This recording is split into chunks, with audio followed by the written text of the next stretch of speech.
वक्रतुंड महाकाय सूर्यकोटि समप्रभा निर्विघ्नं कुरु मे देव सर्वकार्येषु सर्वदा।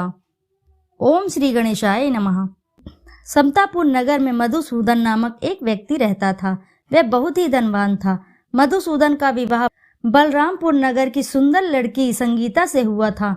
एक बार मधुसूदन अपनी पत्नी को लेने बुधवार के दिन बलरामपुर गया। मधुसूदन ने पत्नी के माता पिता संगीता को विदा कराने के लिए कहा। माता पिता बोले, बेटा आज बुधवार है, बुधवार को किसी भी शुभ कार्य के लिए यात्रा नहीं करते। लेकिन मधुसूदन नहीं माना। तो उसने ऐसी शुभ अशुभ की बातों को न मानने की बात कही। दोनों ने बैलगाड़ी से यात्रा प्रारंभ कर दी। 2 कोस की यात्रा के बाद उसकी गाड़ी का एक पहिया टूट गया। वहां से दोनों ने पैदल ही यात्रा शुरू कर दी। रास्ते में संगीता को प्यास लगी। मधुसूदन उसे एक पेड़ के नीचे बैठाकर जल लेने चला गया। थोड़ी देर बाद जब वहां मधुसूदन कहीं से जल लेकर वापस आया तो वह बुरी तरह हैरान हो उठा, क्योंकि उसकी पत्नी के पास उसकी ही शक्ल सूरत का एक दूसरा व्यक्ति बैठा था। संगीता भी मधुसूदन को देखकर हैरान रह गई। वह दोनों में कोई अंतर नहीं कर पाई। मधुसूदन ने उस व्यक्ति से पूछा, तुम कौन हो और मेरी पत्नी के पास क्यों बैठे हो? मधुसूदन की बात सुनकर उस व्यक्ति ने कहा, अरे भाई, यह मेरी पत्नी संगीता है। मैं अपनी पत्नी को ससुराल से विदा करा कर लाया हूँ। लेकिन तुम कौन हो जो मुझसे ऐसा प्रश्न कर रहे हो? मधुसूदन ने कहा, तुम जरूर कोई चोर या ठग हो। यह मेरी पत्नी संगीता है। मैं इसे पेड़ के नीचे बैठाकर जल लेने गया था। इस पर उस व्यक्ति ने कहा, अरे भाई, झूठ तो तुम बोल रहे हो। संगीता को प्यास लगने पर जल लेने मैं गया था। मैंने तो जल लाकर अपनी पत्नी को पिला भी दिया।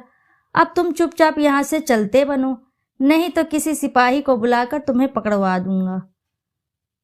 दोनों ने एक दूसरे से लड़ने लगे। उन्हें लड़ते हुए देख बहुत से लोग वहां एकत्र हो गए। नगर के कुछ सिपाही भी वहां आ गए। सिपाही उन दोनों को पकड़कर राजा के पास ले गए। सारी कहानी सुनकर राजा भी कोई निर्णय नहीं कर पाया। संगीता भी उन दोनों में से अपने वास्तविक पति को नहीं पहचान पा रही थी। राजा ने दोनों को कारागार में डाल देने के लिए कहा। राजा के फैसले पर असली मधुसूदन भयभीत हो उठा। तभी आकाशवाणी हुई, मधुसूदन, तूने संगीता के माता पिता की बात नहीं मानी और बुधवार के दिन अपनी ससुराल से प्रस्थान किया। यह सब भगवान बुद्ध देव के प्रकोप से हो रहा है।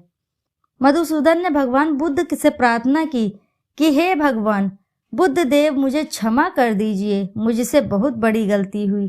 भविष्य में अब कभी बुधवार के ये दिन यात्रा नहीं करूंगा और सदैव बुधवार को आपका व्रत भी किया करूंगा। मधुसूदन के प्रार्थना करने से भगवान बुद्ध देव ने उसे क्षमा कर दिया। तभी दूसरा व्यक्ति राजा के सामने से गायब हो गया।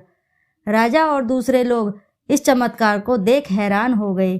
भगवान बुद्ध देव की अनुकंपा से राजा ने मधुसूदन और उसकी पत्नी को सम्मान पूर्वक विदा किया।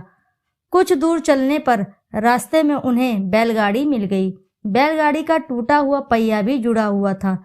दोनों उसमें बैठकर समतापुर की ओर चल दिए। मधुसूदन और उसकी पत्नी संगीता दोनों बुधवार को व्रत करते हुए आनंद पूर्वक जीवन यापन करने लगे।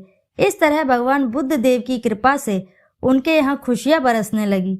इस तरह जो स्त्री पुरुष विधिवत बुधवार का व्रत करके व्रत कथा सुनते हैं, भगवान बुद्ध देव उनके सभी कष्ट दूर कर देते हैं। तो आइए श्रवण करते हैं गणेश जी की आरती का। जय गणेश जय गणेश जय गणेश देवा, माता जाकी पार्वती पिता महादेवा, एक दंत दयावंत चार भुजाधारी, माथे पर तिलक सोहे मूस की सवारी, पान चढ़े फूल चढ़े और चढ़े मेवा, लड्डुअन का भोग लगे संत करे सेवा। जय गणेश जय गणेश जय गणेश देवा, माता जाकी पार्वती पिता महादेवा, अंधे को आँख देत कोढ़िन को काया, बाझन को पुत्र देत निर्धन को माया, शूर शाम शरण आए सफल कीज सेवा, माता जाकी पार्वती पिता महादेवा। जय गणेश जय गणेश जय गणेश देवा, माता जाकी पार्वती पिता महादेवा। बोलो जय श्री गणेश की जय।